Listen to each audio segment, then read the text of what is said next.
Canterbury in this amazingly hot room. You wouldn't know it's mid-winter, would you? I'm delighted to introduce the second of the Canterbury talks in our joint seminar series with the In Flanders Field Museum, and so generously supported by the Friends of St George's Memorial Church Ieper and the Western Front Association. And this evening, I'm absolutely thrilled and delighted to introduce Roger Steward. Now, Roger, I was trying to remember when we met. I think it was at the start of the centenary, wasn't it? Yeah. Because Roger lives in Zinnebecker, in fact, and is a fabulously knowledgeable guide to the salient. And if you've spent just 5 minutes with Roger, as hopefully some of you will afterwards, when we take Roger for a well-deserved drink, you'll see that the map of the salient is on this man's heart. He can work his way around and is incredibly knowledgeable about it. Roger originally, though, is a man of Norwich and a Norwich City supporter. Normally gets a sympathy vote at that point. He is also,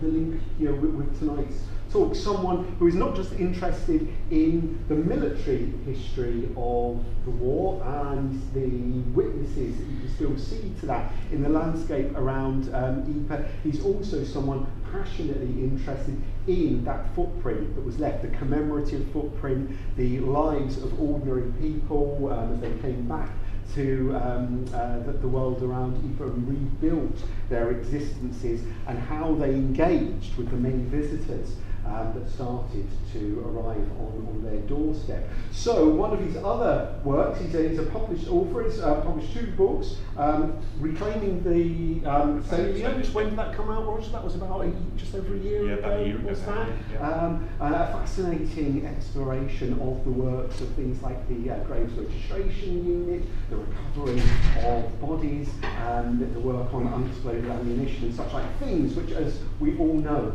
are still so much a part of life on the old Western Front. And this book as well, which is handily here for you to peruse afterwards, ladies and gentlemen, and you can get your signed copy. Don't go away without one.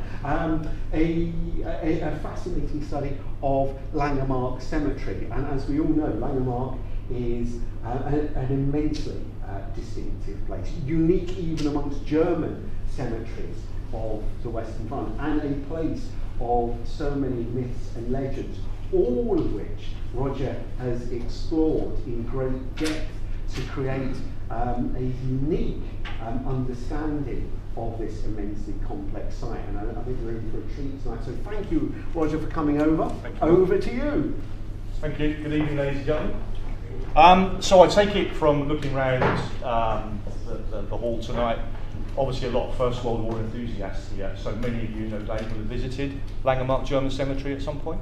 Yeah, and probably like me, you've assumed things of as wide things as they are there, and you can stand in the cemetery and you'll hear teachers talking to their guide groups, for example, and other guides talking to their groups. And from a perspective as a guide myself, I've been a guide in the salient now since about 2010, and I run a company called Ieper Battlefield Tours.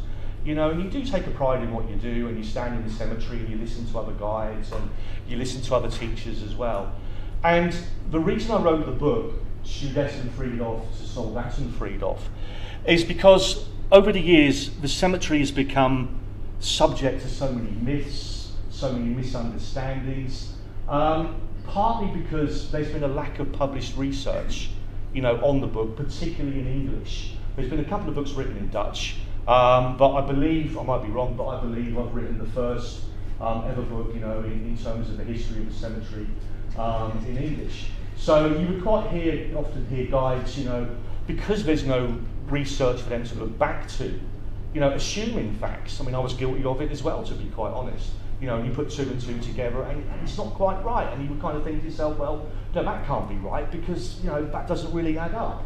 So that was one of the reasons, one of the motivations for me writing the book, because it was a very frustrating place for me to take my clients to, because you have a great pride in what you do and you want to be correct. You want to tell people the correct narrative of the cemetery itself.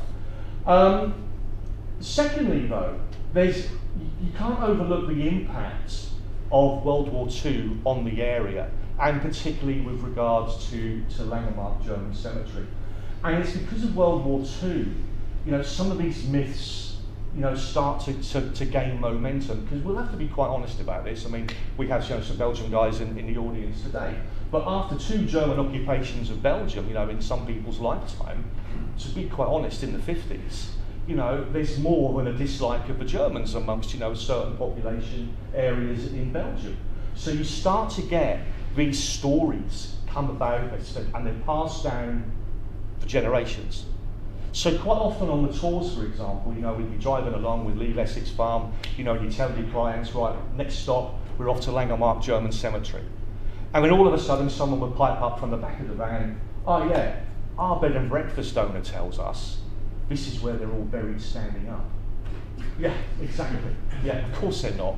But you won't believe, guys, how many times I've heard that, and how many times I've heard that repeated in the cemetery by school teachers, for example, telling, their group's this. So it's important. I really wanted to get it right.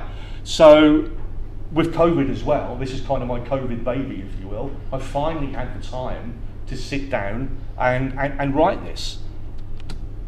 So the 3 myths we get quite a lot on the tours. As I say, this is where they're all buried standing up. Well, of course, that's not the case, and we'll go through, a little bit later with that. The second one we get quite a lot is the headstones lay flat on the floor, which is true. But some of the locals will tell you here, we told the Germans they couldn't have upright headstones because they lost the war, and it's in the Treaty of Versailles. You only have to read the Treaty of Versailles to to understand that's not in there, but that's one of the myths, which has been passed down. My personal favourite, and this is one I told the German War Graves Commission when I was researching the book, I had a lot of contact with the VDK, and to be quite honest, they were brilliant. Very open, very honest, very willing to send me information, plans of the cemetery, photographs, for example. But the third myth is, up until the end of World War II, there was 10,000 burials, give or take, in the cemetery, which is true. The burials were marked, as you can see, with upright wooden crosses, again true. And the crosses were black in colour, again true. But some of the locals will say the crosses were black because black's the colour of evil, and we told the Germans they had to have black crosses. So I spoke to the VDK, the German War Graves Commission, about this, and to be quite honest, they just laughed. And they said, look, the only reason the crosses were black is because of the wood preservative we used to paint them with. It turned the wood black. Simple as that. So there's logical reasons and explanations for all of these myths. But as you guys will be aware, particularly with the advent of the internet and modern day politics or whatever, you start repeating myths long enough, they start then to become pseudo-fact. And that was where I started to struggle with the cemetery, so I wanted to write the book. Now, in order to understand the cemetery, you need to really understand the timeline of the cemetery, because World War II, for example, has a major impact on the cemetery amongst other factors as well. So at the end of the First World War, if you look at 1919, there's about 184 German burial grounds in the Ypres Stadium. Okay? Now, oddly enough, what the Treaty of Versailles did do in its wording is potentially made Belgium financially responsible for everybody's war graves on its territory. So Belgium could have found itself paying for all the British and Commonwealth cemeteries, the French cemeteries, the American cemeteries, their own, of course, and of course the German ones. But as allies to the Belgians, of course, during the First World War itself, we'd already approached this subject, and there's already had been an agreement between the Allies and the Belgians, and the agreement was they would give us the use of the land for our cemeteries in perpetuity, providing they're ever used or only ever used for military burials. So that's the deal done with the Allies. But of course, not so for the Germans, because the Germans, of course, are at war with Belgium at the time. They're the enemy, so there's no negotiation. So at the end of the First World War, Belgium all of a sudden found itself responsible for all of these German cemeteries, which, of course, as you can imagine, it wasn't very happy about. So what does the Belgian government do to solve this? Well, they're very clever and very subtle, and the answer is nothing. And when I say nothing, I mean that, okay? They put in no money into the upkeep of the cemeteries. They let them all overgrow. They start to fall to rack and ruin. In some areas, they even turn a blind eye to Belgian farmers letting cattle and pigs roam through the German cemeteries. Knowing full well that in the 1920s, not only do you have British pilgrims coming over to the salient to visit the graves of their loved ones, you have German families as well. And when the German families get to the salient and they see the state of their cemeteries compared to the British and Commonwealth ones, they're shocked, they're horrified. And they go back to Germany angry and they complain to the German government, which is exactly what the Belgians want, because now, of course, if official complaints are made, now it becomes an official problem. So eventually the Germans come to the negotiation table, and you can see on the slide there, they agreed the first ever war graves agreement between the two parties in 1926. And it's quite a simple agreement. The Belgians demand that they released from those financial obligations of the Treaty of Versailles, which the Germans are quite happy to do, and in return, the Germans are welcomed back to manage their cemeteries. And so basically, it gives control back to the Germans of their cemeteries. So they're now welcomed back to redesign their cemeteries. They reduced the cemeteries at that point from 184 down to 170, and it's at that point in the 1920s where Langemark increases by about 3,000 burials up to its burial rate as it was up until the end of, well, partly up to the 1950s, of roughly about 10,000 burials. But now, guys, we come to the myth of the Kingdom War. So we take 2 steps backward now to the First World War itself. And in October-November 1914, First Battle of Ypres, many battles take place around the Langemark area, and the myth of the Kingdom War starts to be born. The story is regiments of volunteers. Now, crucially, these regiments were raised from university cities of Germany. Okay? They rushed to the front outside of Langemark. They had very little training, but unfortunately for them, they came up against the fully trained British expeditionary force of the day, the professional army of the British Empire, hard Empire soldiers. It's a one-sided affair. The story goes approximately 3,000 of these Germans were killed. But of course the German army can't admit this, it's bad for propaganda. So in the coming days after these actions, when the German army communique is printed in the German press, they've kind of dressed it up for propaganda reasons. And they tell the story of these German soldiers, bravely stepping over the bodies of their comrades, willingly giving their lives to the fatherland. So now at this point, the legend starts, as you can see, starts to take shape. Now take 2 steps forward again, back to the 1920s, and that period of Hitler's rise to power. Now Hitler has just had his failed revolution in Munich, he's languishing in his jail cell, and he's busy writing Mein Kampf. But he's desperately looking for First World War German heroes to portray, to twist for his own propaganda purposes. And he hits on the story of Langemark, and he twists it to what we now call the Langemark myth and the Langemark legend. So the first thing that Hitler does is he links himself to it. He doesn't say outright in Mein Kampf that he was there, but he kind of hints that he was there. And that's enough. The second thing he does is he twists it to, first of all, he portrays all of these soldiers as being students because they came from university cities of Germany. We know that's not the case. When you look at the records, they're all of various ages.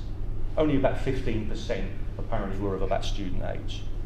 But of course, what he also does to suit his propaganda purposes, he kind of claims they're all kind of good, ethnic, kind of, blue-eyed, blonde-haired kind of German boys, which again is not true. Because when you look at the names of the burials, lots of Eastern European names there, modern-day Poles, if you will, but at that point fighting for the Prussian army. And of course, what he glosses over completely is the First World War German Jewish soldiers fighting in their ranks. But he tells the story of these soldiers going over the top, flying flags, singing patriotic songs, marching arm in arm before they're brutally cut down by the British. The end part is true because they're attacking our front line. They're fully trained German soldiers. Are they flying flags? Possibly. Are they marching arm in arm? Probably not. They're fully trained German soldiers. You know, they need both hands free to fire and carry their weapons. Are they singing songs? Again, I would suggest not. They were probably terrified. But that's what they portray. And because Hitler has linked himself to it, when it comes to power, now, of course, everybody in Germany who wants to be seen as a good, loyal Nazi, if you will, want to link themselves to this propaganda as well. So now you have a situation all over Germany. German cities are renaming streets Langemark Strasse. You can see at the bottom there. Berlin had a Langemark tube station. The 1936 Berlin Olympics, the Jesse Owens Olympics, the athletic hall was called the Langemark Hall. They even raised an SS unit called the Langemark Division. So it has a huge, huge impact. And I think, Mark, is it right about 30 cities even today have... Stefan, is it about 30 odd today still have a Langemark Strasse? Yeah? 30, yeah. So even today, you know, those kind of overtones are still there. But because of this importance of this link to the students, it's not the VDK, the German War Grave Commission, who designed Langemark Cemetery. It's far-right German youth groups, because they want to link themselves now because of this so-called student aspect to this.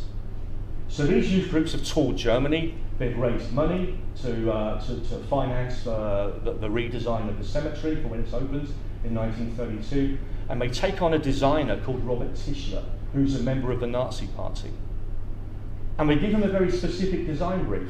Link it to the Nazis and link it to the far-right student groups, which he's more than happy to do so. And that's why, actually, if you look at the bottom point there, during World War II, it's actually the Hitler Youth who are physically in the cemetery, in charge of the cemetery itself. So the cemetery is inaugurated in 1932, and the underlying theme of the cemetery is of an oak grove. So the main part of the burial area was meant to resemble, which you'll see in a moment, a traditional Bavarian forest. So the souls of the German heroes, if you will, could ascend to heaven from this traditional forest. But of course, part of the design also, crucially, because it's funded by these far-right German youth groups, is to honour those names of those youth groups who have not only paid for the cemetery, but also who want to be connected to the cemetery as well. So this is the original design plan of 1932. So the area to the larger area here, this is called the Oak Grove. And this is the original burial area, plot A, and that's how it used to look at that point. Interesting enough, what they'd also done to honour the German student names, they'd actually reorientated the crosses to face this way. Because plot B here, you can see the Ehrenfeld, the honour field, at that point in 1932 had no burials.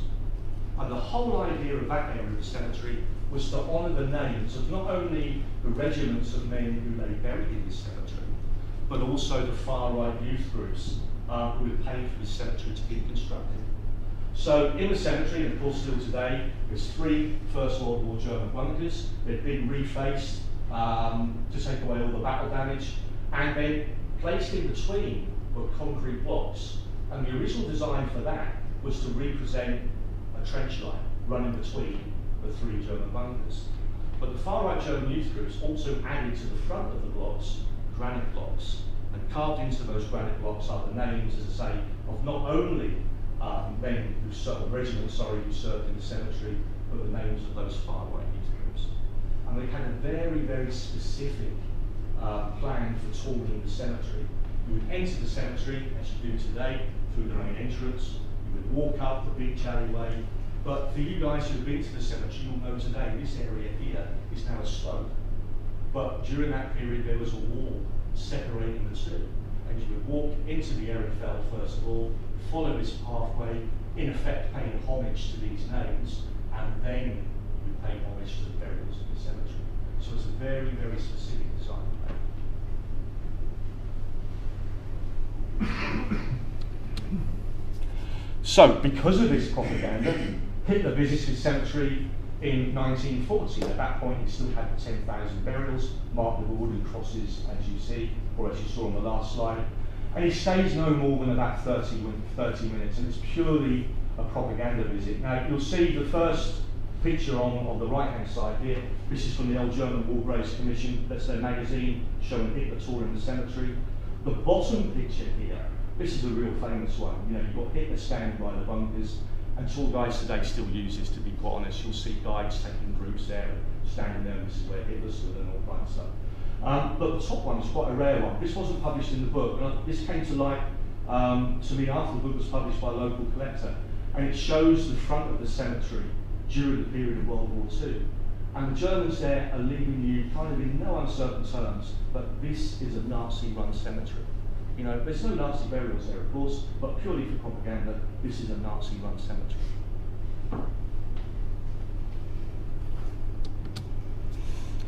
So the impact during World War II on the German cemeteries is huge, and particularly in terms of Langemark, which we'll kind of go through a little bit later in terms of the concentration of the burials. But it leads to the myth about the grave markers. Remember I said earlier about the stones laying flat on the floor.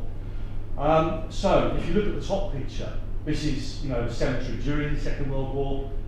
You can see the oak grove now, the trees have grown, there's crosses in between. But then below, this is the cemetery post-World War II, and you can see all the grave markers have gone. And the reason for this is, if you look back, have any of you guys, by the way, have you seen Band of Brothers? Yeah? So if you go to 1944, you know, the Battle of the Ardennes, Bastogne, you know, the Germans have retreated from this area, they're fighting on the border at this point.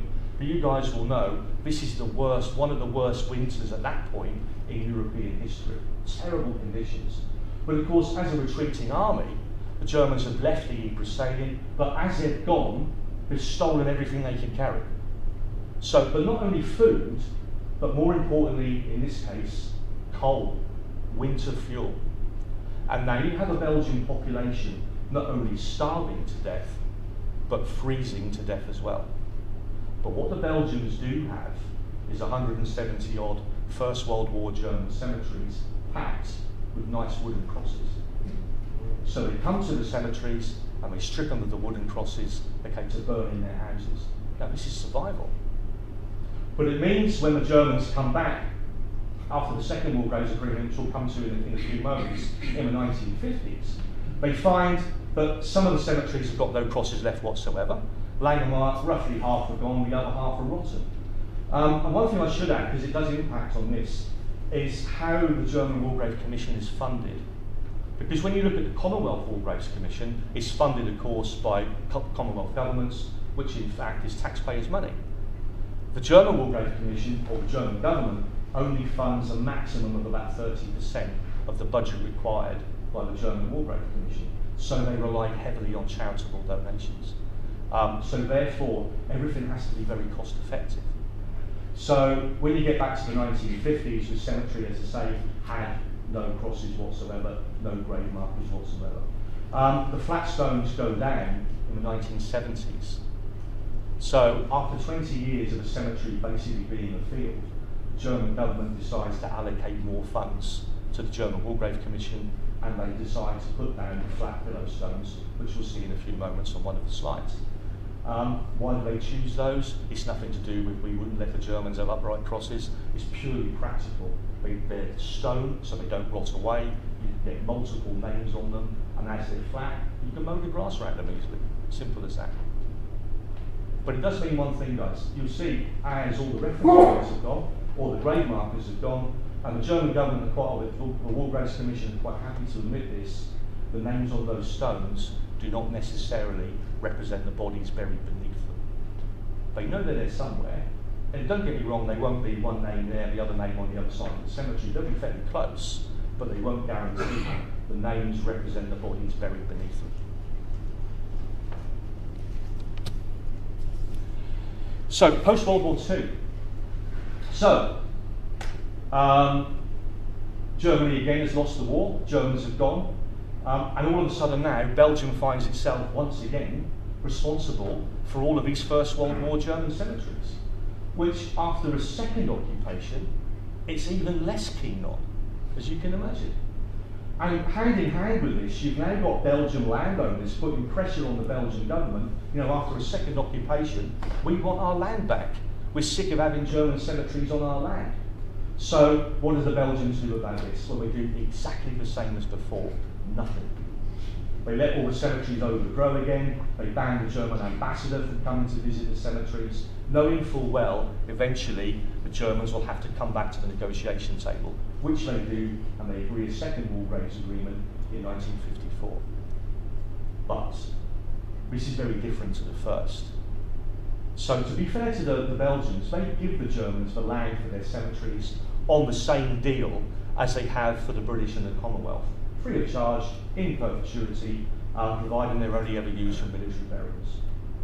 But there's a big caveat to it, which is this. Because of the pressure from the landowners, the Belgians demand it has to shrink down from 170 odd cemeteries as it was then, down to 4.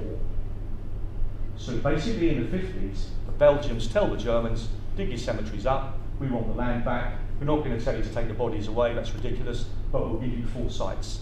Langemark being one, because basically because it had room. This is now where it becomes difficult now to understand the history of Langemark, because now it starts to have to be redesigned for 2 reasons. First of all, you have a cemetery designed to accommodate 10,000 burials, but in the 50s it swells to what it is now, roughly 44,000. So to accommodate those extra burials, they have to redesign the cemetery. So a secondary burial area is put in at the back, in the honour field, where the names of the student associations there. There's just over 9,500 buried there. And of course, you can see in the picture here, they dig the mass grave, the comrade's grave. The second reason for the redesign, particularly in the early days, is political. Because the new West German government now in the 1950s, now all of a sudden finds itself responsible for a German cemetery in Belgium covered in symbolism from World War II. So of course it wants to try and lose some of that symbolism. But oddly enough, for the first redesign, they used the original designer, now apparently ex-Nazi, Robert Tischler. And Robert Tischler makes some pretty serious changes because he has to. First of all, he's faced with a cemetery where half of the crosses are gone, the other half are rotten, so he takes the remaining crosses away. He also, interestingly though, installs the sets of the 5 basalt crosses, the stone crosses you can see on the bottom picture there. And I say interesting because they apparently were meant to be installed during the Second World War itself, and they were meant to represent the hierarchy of the German army. But the Germans never got round to installing them. So post-World War II, Robert Tischler decides he's going to install these, but he installs them with an attitude or a design of these now reflect, a cemetery of peace. They bury, as I say, 9,642 burials at the top end of the cemetery in Ehrenfeld, where the bunkers are, and they dig the comrade's grave, okay, which contains circa 25,000 burials in an area the size pretty much of a tennis court. It's about 1.7 metres deep. Okay, lots of people think it's a pit. It's not. It's actually like an ossuary. But we'll go through that in a little bit later in the presentation. The statues by Emil Krieger, they go in as well at the time of the comrade's grave. But in 1959, Robert Tischler dies, and he's replaced by a new designer called George Fischbacher. And George Fischbacher makes more changes to the cemetery itself. 1970s, he installs the pillow stones after receiving extra funding from the German War Grave Commission. They thin out the basalt crosses. You'll see today when you walk around the cemetery, there's no longer clumps of 5, and there's no clumps whatsoever in the Ehrenfeld. They were removed, and the remaining ones were cut down to clumps of 3, because they then used them in other cemeteries because of poor funding. So I don't know if you guys ever visited Bladslow, where Katie Kolowitz's statues are. If you ever go there, guys, there's clumps of 2 crosses, small ones. We think they're the ones from each end of these. Okay. The name blocks in 1983 were installed around the comrade's grave, which I'll go through a little bit later as well. But oddly enough, the last change was made in 2015, where they redesigned the cemetery, but tried to put it back to its original design, but incorporating the other design changes. So now you've got a mishmash really of design in the cemetery, of the original design, the design changes in the 1950s, and then the new design changes as well. But from my opinion, the most important change and the most subtle that George Fischbacher made was he changed the name of the cemetery. Because of these links to the far-right youth groups, the Germans had called this cemetery the Studentenfriedhof, the cemetery of the students. George Fischbacher officially renames it the Soldatenfriedhof, the cemetery of the soldiers, which, to be fair, is a lot more accurate.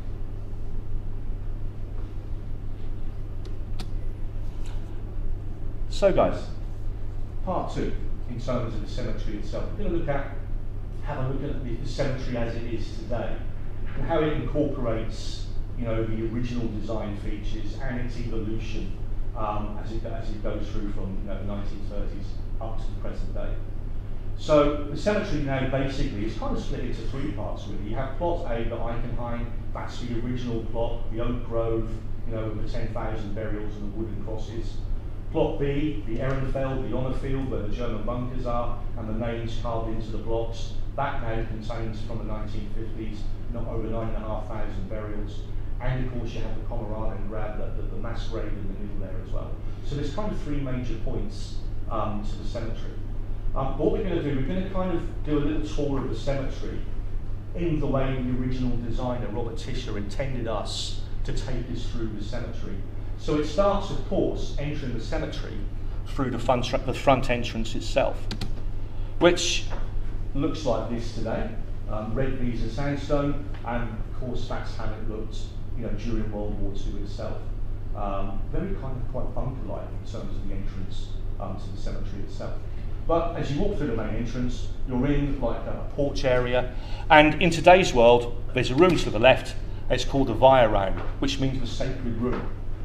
But if you would have been here in the cemetery in 1932, that room didn't exist. It was just a guard room. But in the 1950s, when the cemetery goes from 10 to 44,000, the Germans open it out into a room, and they clad it in oak. Now, both rooms in the porch area are clad in oak. There's oak trees planted in the main part of the cemetery, and the oak is very important in terms of symbolism for the Germans. They use it as a symbol of strength and effect. But what it shows, guys, and you can see on the picture here, it shows the position of the German cemeteries as they were before the 1950s, when they're brought into the fore. Okay. So I don't know, guys, if you can see, but Ypres pretty much is here. Look at the concentration of the cemeteries, the German cemeteries around Ypres. They even arc around Ypres, similar to the shape of the Ypres salient. So when you see that concentration of cemeteries there, you also understand why the Belgian landowners want their land back. You know, they're overrun with cemeteries. Because don't forget, we've also got British cemeteries on their land, French cemeteries as well. They're not a problem. But the German cemeteries, they're a problem to those landowners. But it also shows the position of all 4. So we talk about all, you know, cemeteries being condensed into 4. So Langemark actually is the 2nd largest of the 4. Menning is the biggest. Menning's got 48,000 burials. It's kind of situated down here. And bear in mind, Langemark's got 44,000 burials, but 25,000 of those burials are in a mass grave the size of a tennis court. Menning has no mass grave. You have 48,000 burials in one vast cemetery. Then you have Gladstone, which is further this way, around about 24,000 there. That's, you know, famous for painting Polonistas, statues to grieving parents. And the smaller one of the 3 is at Bugeleder, which I think has got around about 7,000. But although it was selected to be one of the 4, it was never really used for, you know, for concentration burials. So having looked at that room, you then exit the Weihraum, cross the porchway to the next room, the Listenraum, the list room. And this shows you, first of all, the first overt link to the German student associations, because you can see the plaque at the top there, and it basically reads, you know, these are the comrades of the German student associations. That's the first overt link you would see in the cemetery with regards to, you know, the history of the far right here. Now, carved into these oak panels are the names of the original burials of the cemetery. Now, I've heard other guides say to people, oh, these are all the names of the German student soldiers. That's not the case, okay? There's 6,000 names here, give or take. because of the 10,000 original burials, around about 4,000 were unidentified soldiers. So you've got 6,000 names here, and these are the names of the identified burials in the Eichenheim, the Oak Grove. Okay? As I mentioned to you earlier, only about 15% of these soldiers were thought to be at student age. But the bottom point, it becomes a problem to Hitler during his visit in 1940. Because don't forget the narrative of the Langemark legend, the Langemark myth. Blonde-haired, blue-eyed German lads, there's no German Jewish soldiers involved, there's no Eastern Europeans. Look at the names on the wall here. It tells you a very, very different story. Eastern European names. Dr. Kurt Solomon, German Jewish soldier. If Hitler was to have his photograph taken in this room with one of those names over his shoulder, that's going to blow apart that myth completely. So what do? The Hitler Youth, they shut the gates during his visit, no one can go into that room, and just to make sure, they cover the whole of the room with wreaths, so it's impossible to read any names. So there's no kind of problems at Hitler in terms of having the Langemark myth blown out of the water, if you will. If you ever go, guys, it's a beautiful room. When you think it's been there since 1932.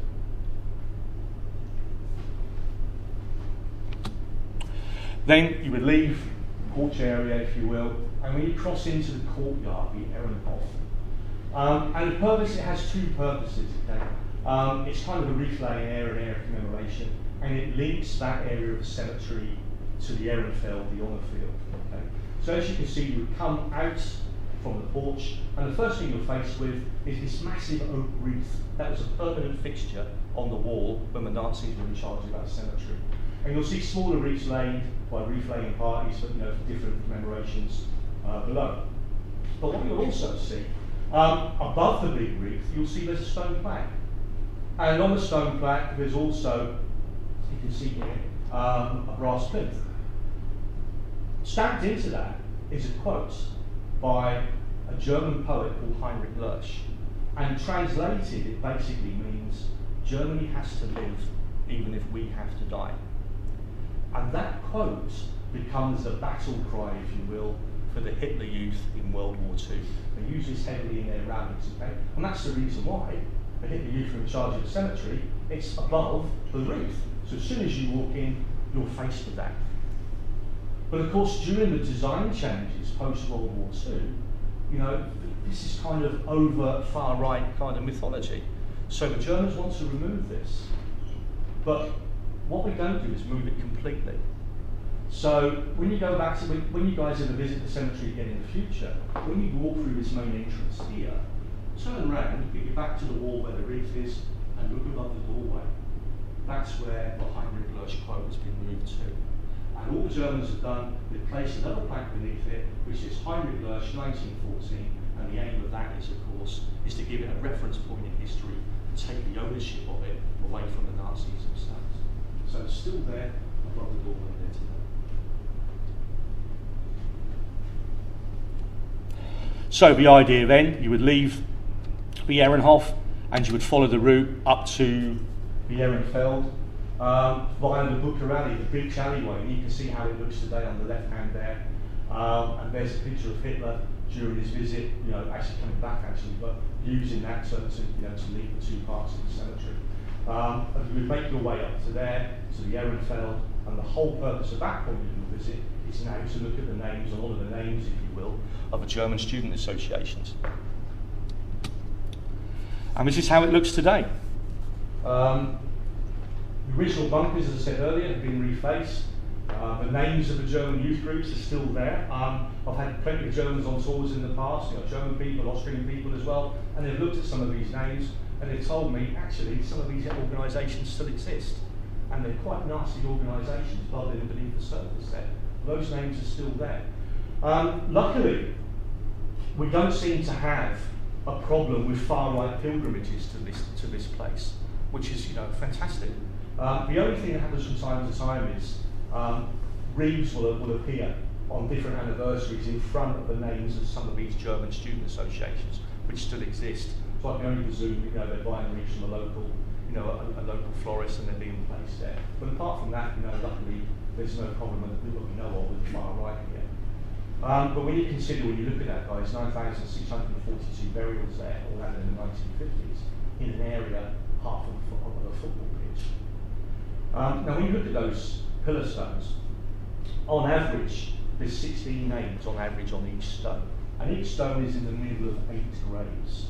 But because it's 1950s when they bring the bodies in, of course, A, there's skeletal remains, and because of the nature of the conflict also, don't assume, they're whole sets of remains. They're partial remains in a lot of cases. So we actually bury or lay to rest 2 bodies per grave. So actually you've got 16 bodies on average around each stone there.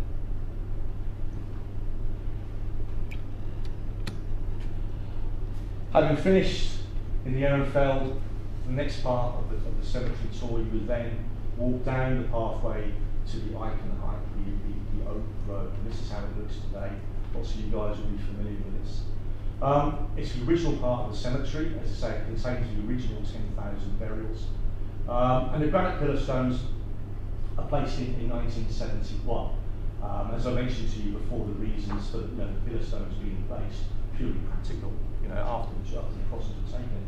But this is very different. This is different to the Ehrenfeld. These are in the middle of 8 burial plots. The names are duplicated in the list room as well. So you'll see on average 8 names on each stone.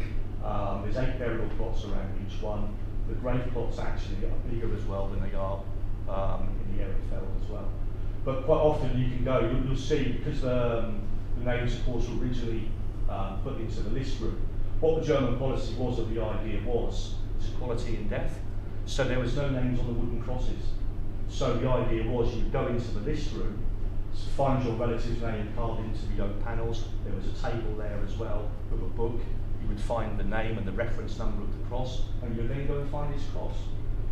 Which means, of course, when you put down the stones in 1971, they put the names of the known burials on those. So as I say, they're duplicated in 2 areas, here and in the list room itself. So the myth, are they buried standing up? Well, of course not. Okay, we know that. And I've physically seen the burials there. There was some archaeological work done a few years ago, and they let a few of us guys in to have a look. They were buried in cotton bags, basically, which have become, the remains have become quite bad condition now, because over the years, the ground has become compacted.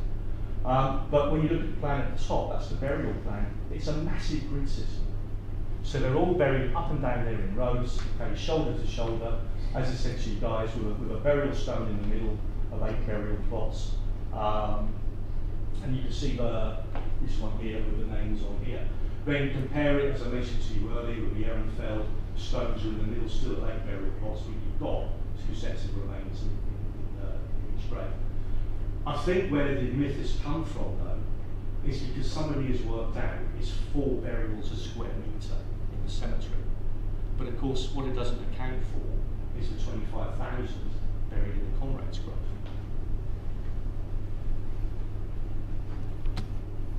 So the comrade's grave itself, completed in 1959, and it's constructed as a result of the concentration. The 10,000 original burials, increase into 44,000. Now, when they concentrated all of the cemeteries into the 4, of course, each German cemetery at the time had graves of unknown soldiers. So rather than spread the unknowns around the 4 cemeteries, the Germans decided to make a focal point, and they brought all of the unknowns to Langemark. Okay? They cleared the room or the area where the original burials, moved them up to the honour field, and dug the mass grave. Now, a lot of people think, it's a pit. It's not. It's a concrete-lined room. The surface area roughly is about the size of a tennis court, and it's only 1.7 metres deep. That's all it is. But it's stacked up with 25,000 sets of remains. At the same time, of course, the Germans realised, because there's over 80,000 unrecovered German bodies in the Ieper Stadium, they'll be recovering German remains for a long time, for years to come. So they've done the crypt, and the crypt now is beneath the area at the front of the picture here where the wreath is. Okay? Now you'll never see the entrance to it because it's hidden beneath one of the stone slabs, which is out of the photograph to the left, but the slab with the Flanders crest on it. What the Germans do, they move that slab away and it reveals a manhole cover. They move the manhole cover and basically just place a ladder down there. The crypt again is about 1.7 metres deep, and they pass the remains now down into short coffins like this, and it's stacked up from there top to bottom with short coffins. I've been told recently actually it's nearly full, so they try to decide now what to do about new burials and concerns of this. But what's really interesting also is the name blocks either side, and the 38 name blocks were originally placed in the 1980s, and you have to treat them originally separately from the mass grave. Mass grave, 1950s, the name blocks, 1980s. And to be quite honest, I was getting this wrong, as lots of other guides were as well, because there was nothing to refer back to. And for a long time we were telling people, roughly 16,500 names, circa 17,000 on the name blocks. These are the names of the ones I've identified in the mass grave. We had nothing to refer back to. But researching the book told us a different story. Up until the end of World War II, or during up to World War II, the Germans believed that all the First World War army records had been destroyed, mainly with the destruction of Berlin. So you've got the Bavarian records gone, the Saxons, the Württembergs, for example, disappeared. But when the Berlin Wall comes down, the Bavarian records turn up, and it tells the German authorities the names of every First World War Bavarian soldier with no identified grave in Belgium. So the Germans decide to put the Bavarian names either side of the mass grave. It's the only mass grave for the unknowns in Belgium. So it becomes, if you will, a bit like a Menin Gate, if you will, for the Bavarians. But then you have a situation where you've got German families now contacting the German War Grave Commission. My great uncle was lost in Belgium, he was a Prussian, can he go on there? So they start to add names on there. And one of the most famous is the name of Werner Voss, the First World War flying ace, second only in terms of kills, I suppose, or they think he might have overtaken him at one point, the Red Baron, killed in 1917, crashed near Plum Farm in the Ypres Stadium. And his name is on the other side of those panels. And for years, guys have been shining his name up and saying, this is Werner Voss, telling his story, he's in the mass grave. Turns out it's probably not.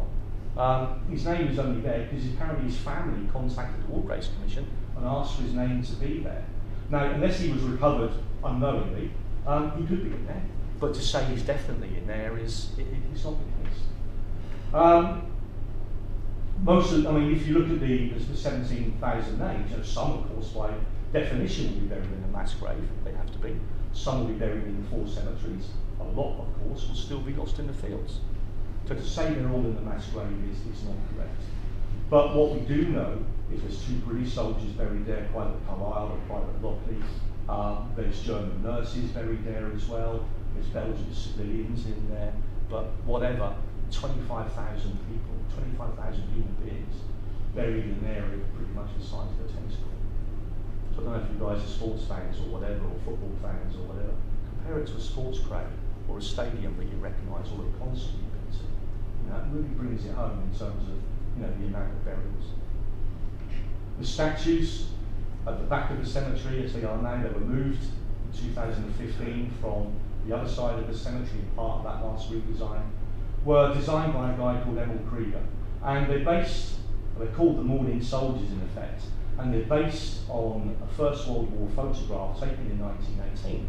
And it depicts a line of German soldiers standing at the edge of a burial trench, and they're mourning the loss of their comrades. Now, a few days after this photograph was taken, 2 of those men were killed, and Emil Krieger bases his statue upon this. It becomes quite a famous picture in the German press at the time. So they've moved them back to where they were originally. They're part of that redesign, trying to put back everything with a mishmash of all the designs. But unwittingly, what it does, if you look above their heads, above the doorway, it highlights the head behind Heinrich Lersch quote. Which kind of brings me, really, to the fact the cemetery's got a major personality conflict. Look at the top sign. The top sign is the official sign to the cemetery, by the Germans themselves. This is the Deutsche Soldatenfriedhof. This is the cemetery of the soldiers. But in an effort to appease tourism, the local town council have placed a brand sign beneath it, renaming it back to how the Nazis wanted it in the first place. It's now the Studentenfriedhof, which I find very ironic, you know, when you consider, you know, this is a country who has been invaded twice, you know, by the Germans themselves. One last point, guys. New myths and a new danger. Langemark is a great example of the danger of the repetition of old myths. As I mentioned to you earlier, you know, you keep repeating the same story time after time after time, you know, it spreads, it becomes pseudo-fact. Even, you know, last year, at the back end of last year, I stood in the German cemetery, a teacher walked in with his school group, stood by the mass grave and goes, "This is where they're all buried standing up." You know, I could have gone on my van, got my book and hit with it. You know, you kind of think, well, just do some research. But the danger is, of course, they do research, but they read in research, inaccurate research, off the internet. Now, a friend of mine, Paul Reed, is Paul here today? No? Many of you guys might know Paul Reed, yeah, he's a well-known historian, an author on the subject, has a great podcast, you know, The Old Frontline. And Paul contacted me a few days ago, and he was doing some research into AI, and he thought he'd put in Langemark into an AI kind of chatbot, search engine, whatever, to see what it came out with. And he phones me up and he says, "Roger," he says, "have you heard of the Langemark massacre in 1918? And I said, "No." I'm kind of worried now, there's something in the book. And he said, and he told me the story. You know, he put in some details into this AI thing, and it came out with his story. And it told the story of a massacre in Langemark German Cemetery during the spring offensive of 1918, where the Germans captured 3 British soldiers, they marched them into the cemetery and executed them. And there's a memorial into the cemetery for these 3 soldiers. But none of that, of course, is true. But what we think AI has done is it's cherry-picked certain parts of the Langemark narrative you'll find on the internet, put them all together, and come up with this. So we think the Langemark massacre part probably kind of harps back to the student soldiers. 1918, that's the date when the 2 British soldiers were killed, October, November, Private Carlisle and Private Lockley. So we're thinking also that's maybe where they're getting the thing about the 3 British soldiers, okay? But in fact it's 2, and they weren't executed either. And of course, don't forget, in 1918, there wasn't much left of that cemetery. It was just mud shell holes, you know, and a few odd crosses. And the memorial to them in the cemetery, yeah, there's a memorial to Carlisle and Lockley. So that's the only thing we can think of. But it brings up the situation really where there's now a new danger, where students, for example, start, you know, putting details into the internet for coursework or whatever, and we start to get this stuff come up, and then we start to repeat it, and then all of a sudden you may want to have new risk. Thank you very much for the.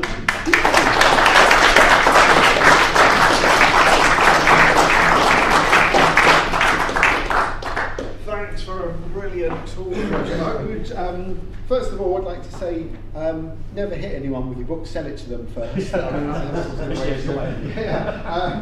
And what I'm fascinated by, you know, someone who first went in 1987, and that incredible site that was there until 2015, you know, of the Krieger figures at the far end that were framed framed in the doorway. And that sort of sobering sight of seeing them there. Why did they bring the courtyard wall down? What was behind that? Was it a maintenance issue? What was it? I think that was down to the fact where they put the mass grave in, and then the courtyard wall was taken down. At that point, then everything, if you remember, before 2015, all of those plaques were then on the other side. Yes. So in 2015, they moved the plaques to the far end, and then moved the statues back, rebuilt the courtyard wall to to incorporate it into the original design, if you will. But I think it's probably just purely practical enough, to be honest. You know, when you've done the mass grave. Sorry. No, but I think, and also I understand where you're coming from. You know, and I don't know if it was a deliberate thing, but I used to love taking people into the cemetery, and you'd say to people as you go in, you would see in the distance the statues framed in the doorway. But whether that was a deliberate policy, I don't know. And the other thing that I thought comes up really powerfully from some of those images, and that we're lacking today, is that immense kind of horticultural contrast that you must have. The density of the oaks, how dark that must have been when they were in full leaf, and then the contrast with the poppy fields must have been immense, and the colours and the sights of that, which we've lost completely now. But to be honest, even today, you know, in terms of contrast, particularly in the summer, Langemark is as it is. We get very few German visitors come. There's very rarely any flowers left on graves, and of course there's no planting scheme there anyway, apart from the trees. And the only colour you really get in the cemeteries, which is fantastic, is poppy wreaths, poppy crosses and whatever, but mainly laid by visiting British school groups. You know, when you contrast it to walking into Timecop, you know, in the summer, it's a completely, you know, different atmosphere. Yes, it does seem to come to perpetually autumn. Yeah, very much so. That's it. Questions? Amy? My question links to what you were just talking about there, that difference between walking into a site like Timecop and then walking into a site like Langemark, and your experience of the visitors who come in there. How do they, whether it's through kind of myth they previously heard or just their kind of experience of one or the other, just how do they kind of react between the two? What's the kind of visitor experience? Yeah, it's an interesting way, because first of all, if you look at the tour route, we go to Langemark first, and then you kind of go to Timecop. So they don't get the contrast until you get to Timecop. But what we tend to get in the cemeteries itself, you tend to get a very positive reaction from visitors, because I think I mentioned in the book that they tend to view World War I soldiers different to World War II soldiers. World War I soldiers they kind of view as victims. World War II soldiers they kind of view as aggressors, if you see what I mean. And the common theme seems to be, rightly so, you know, God, they had no choice. You know, if I'd been born in Germany at the time, I'd have been fighting in the German army and laying here. And there is that kind of empathy. And if you think I've been a guide, say roughly since about 2010, you know, during that period, you know, I visit Langemark, you know, virtually every day, and I've only ever had one bad experience in there with a guest, and they weren't even part of my tour, to be fair, and it was a coach group actually from Northern Ireland, and these guys came in, and I was probably the only guide in the cemetery. I did, you know, a photo album or whatever, clipboard of me or whatever, and this woman comes marching up to me, and she says, "Why are there poppy wreaths and poppy crosses on these graves?" And I said, "Well, these are visiting British school groups. They come to see both sides of the conflict, and understandably so.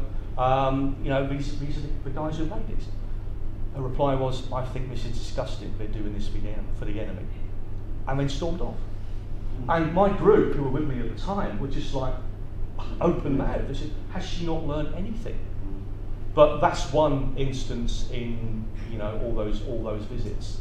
So as a whole, there is a feeling of empathy, I think, in terms of visitors who, because it is a very sobering place, and particularly when you go through, you know, the actual facts and figures in terms of the amount of people buried. So we don't normally do it. We get to the mass grave, and then we tell them there's 25,000 burials there, and you can see people that are physically shocked. But what's interesting also is they're also physically shocked sometimes when you tell the story of what happens to the wooden crosses, and you tell the story about the locals taking them away in World War II, and there's sometimes this kind of sharp intake of breath, and you go, well, no, hang on a minute, you know, this is survival for these people. And so, yeah, it's on a whole, it's a very positive reaction from people visiting the cemetery. Yeah, does that answer your question? Yeah, and also just if there's any,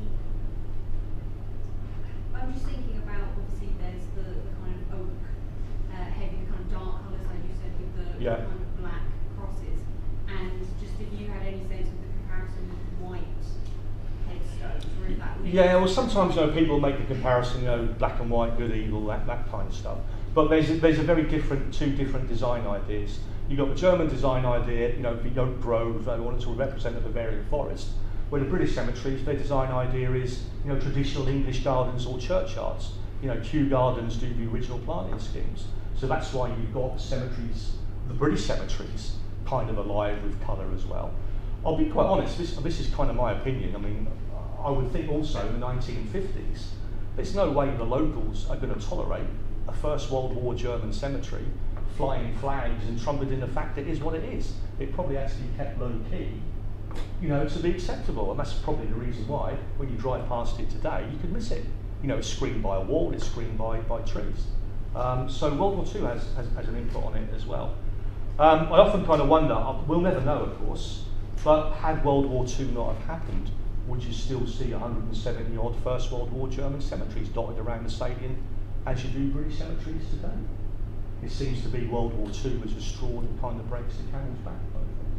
But amazingly, it seems to have become perhaps more than, and you perhaps have got an opinion on this as well, John, perhaps more than any other cemetery or place in the Sale, this kind of magnet for more memorials. Those signposts that are at the top now pointing out all the other places of conflict and mass destruction, that somehow it's grown beyond being a soldier cemetery or even a student cemetery. It's an interesting point, because a point I didn't make in the presentation, but made in the book. It's not only politicised by the Nazis, it's also been politicised in later years, with the signposts showing the gas attacks, for example, that took place all over the world. So that cemetery is being used, for different political opinions, if you see what I mean. So yeah, it's an interesting one. Dominic and then Marion. Yeah, I want to add something to what Amy has just been saying. But first of all, I want to thank you to point out that you Belgians are good in doing nothing. Yeah, I've lived there long enough.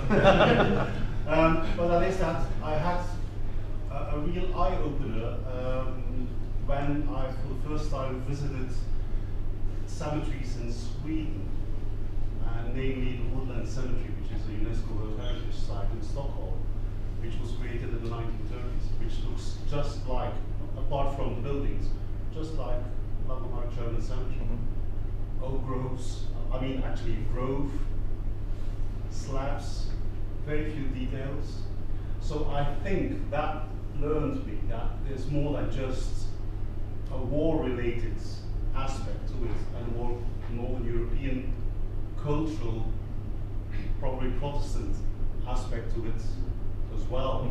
Having this Woodland Cemetery, and the Woodland Cemetery in Stockholm, when it was created in the 1930s, was really a very famous example. So I think that when the Volksbund in the 1950s redesigned Langemark, and actually later on, that they also went back to examples of more recent cemeteries fitting with the broader cultural scheme, nothing to do with war whatsoever. But the original design plan of the Oak Grove apparently originates from the had already an oak grove, but still, there is this broader Northern European cultural aspect of building such types of cemeteries, apart from the fact that, of course, oak was a symbol for bravery and so on in Germanic cultures, but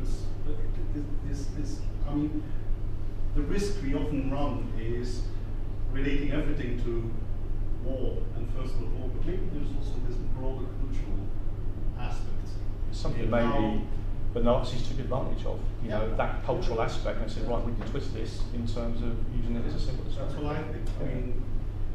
It's really striking if you visit some of these Northern European cemeteries, that slabs on the ground, very few details, very wooded. Yeah. Interesting. That's interesting. Mario. Was there any official activity at Langemark during the centenary? I might have forgotten. And if so, what kind of form did that take, and where does Langemark now sit in German kind of cultural memory and significance, and some of the myths that you're talking about? I don't know whether you went into this. They perpetuated in German kind of schooling now. Is the myths completely? Does Langemark still have a cultural significance in the German side? Not in terms of, I would suggest, visits to the cemetery. There's of course this, we looked at the signpost of Langemark Strasse. How many young Germans really know what that relates to today? Who knows? But in terms of the cemetery itself, from my perspective, from a guide perspective, all I can tell you, yes, of course, there was commemorations going on during the 1418 period. And during that period, it was the second most visited cemetery after Tynecott. Yeah, but not by German visitors. We have still today, very, very few German visitors come to the area. It's very rare to see a German school group here, for example. So the majority of visitors who visit, it's a well-visited cemetery, but not by the Germans themselves. You know, British school groups, you know, tour groups like ours, whatever. It's a well-visited cemetery. So is it high up in terms of cultural awareness of the Germans? I would suggest not. Stefan, would you like to come in on that? See the work that you've done, Langemark on the home front, as it were. Where do you think it is? I agree with Roger. I think it doesn't have a strong presence, despite the fact that there are lots of Langemark suites. I mean, to the extent I don't know whether you agree, you could almost say it's more of a British cemetery now because it's been adopted. German burials visited by British, yeah. Which has a very practical reason. It's the German cemetery that is closest to Ieper, and it fits within. Yeah, absolutely. Within the Yeah. If it was if the Laszlo was nearer, yeah, exactly. Yeah. Hedley. It doesn't surprise me that the Germans don't visit very much, because I have the impression that the older generations have deliberately, over the years, erased the memory of the First War from the collective consciousness, and that for the younger generations, there isn't the emphasis on the First War in schools as there is in Britain, because history is written by the victors. Yeah, very much so. Would you share that view? Yeah, absolutely, because I get from the few Germans we have on tours of different age groups, it kind of reflects what you just said. And a few years ago, me and my wife, we used to run a bed and breakfast in Ieper as well, which we sold in 2015. And what we found was younger Germans have a lot more of an open attitude towards it. They're not taught, as you say, much about the First World War. That's another reason they don't come, because they know nothing about it, because of course they're taught about World War II because of the Holocaust and the Nazi and everything else. I'll just quickly tell you a couple of stories. So we had one year in the B&B, we had, I think it was 6 people in. We had a German couple in there in their 60s, we had an Aussie couple, and oddly enough a Dutch couple. And we used to have a big communal breakfast table in the B&B, which is great, because everybody would get round it and talk. And they were all in for about 3 nights, and they all got on famously. And when you come to the morning, they're all due to check out. And they're all sitting around the breakfast table, having finished their breakfast, and they're chatting away. And out of nowhere, the German lady, as I say, in her 60s, suddenly says to everybody, "I feel I must apologise to you for what we did in the war." And I thought, and it was a deadly silence. And everyone's kind of like, "Oh no, you don't have to say that." And I thought about it afterwards, and I thought, actually, that was kind of for her the elephant in the room. You know, that must have been hanging around her neck for the whole of her, for the whole of her visit. And another story is we had some on a tour, I think it was last year, some young German lads, and they were they're more open. Okay, they're very happy to talk about particularly World War II and whatever. And their attitude was, look, you can't blame us for what happened in the war. It wasn't us. It wasn't our generation. And they told me the story when they were at school. They weren't taken to one concentration camp. They were taken to 4 or 5. And they said, look, it was just unnecessary. We go to one. We know how bad it is. Don't keep kind of forcing it down our throat, kind of thing. So I think there's an element, of that as well. Like you say, just trying to put it on out of the way and ignoring it. Yeah. It can't be easy being a German person. Well, Roger, thank you so much for giving us such a brilliant talk, for facing and dealing with so many diverse questions there. Just before we give Roger a well-deserved round of applause and take him downstairs for an equally well-deserved drink, I'd just like to say that the next talk in the series will actually be in Ieper. This time it's not in a fortnight, it's next week. It'll be Dr. Tim Godden, late of this parish, will be talking on ideas of Englishness and IWGC or Commonwealth War Graves Commission cemeteries. So if you can get across the channel, you're more than welcome to join us at the Flanders Field Museum. And also regarding the next 2 talks at the Canterbury end, because of a clash of commitment, we've just had to swap them round. So on Thursday, the 22nd of February, it will now be Big Sickelbaum and Simon Verhoeven talking about their conclusions on 20 years worth of archaeological research on the missing in Belgium, and on Thursday the 21st of March it will be Rob Trudeline talking on Belgian war graves in the Great War. So talks exactly the same, we just swapped, and speaking the same, we just had to swap the dates around, so just wanted to let people know about that. But I said, I'm sure you want to join me now in thanking Roger and perhaps taking the chance to grab a book with the signature. Thank you so much, Roger, for a brilliant evening. Thank you very much.